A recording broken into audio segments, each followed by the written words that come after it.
Editorya ni Benji Alejandro. Mga kaabante, habang mainit po ang usapan sa katatapos ho ng ASEAN, kasabay din ho ng balikatan na exercises.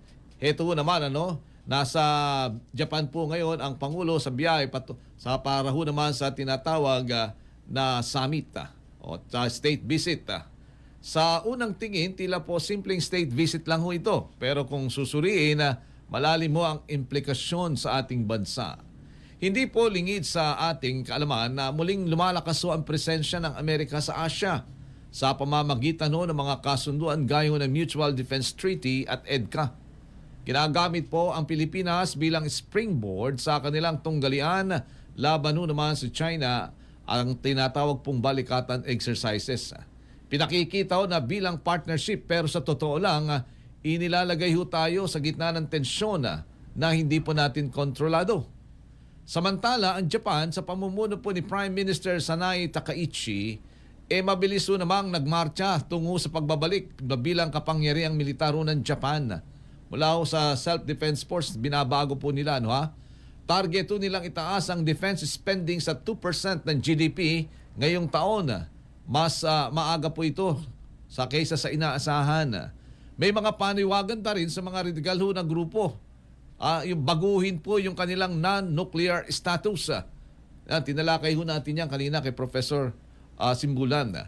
Isang hakbang na magbubukas ng pinto sa armas nuklear. Para ho sa Pilipinas na minsang dumanas ho ng kalupitan ng mga sundalong Hapones noong ikalawang digmaang pandaigdig, hindi ho biro ang pagbabagong ito. Sa larangan po naman ng ekonomiya, hindi rin ho patas ang trato ng Amerika.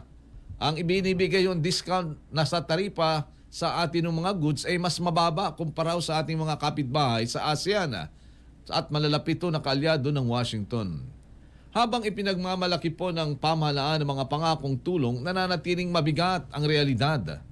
Tayo po ay nakatali sa mga kasunduang hindi pantay, habang ang tunay naman na benepisyo ay napupunta sa iba.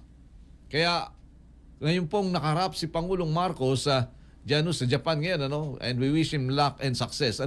Mahalagang itanong, ano ba talaga ang papel ng Pilipinas? Tayo ba'y tunay na kaalyado na may pantay na boses? O yun yung tinatawag na springboard lamang sa plano ng iba, mga kaabante?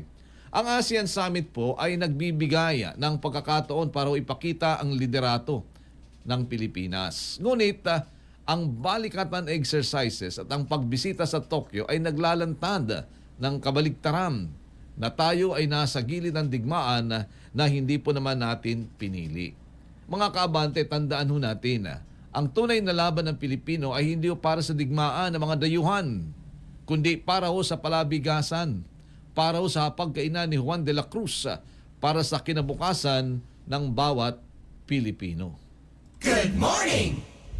Editorya ni Benji Alejandro.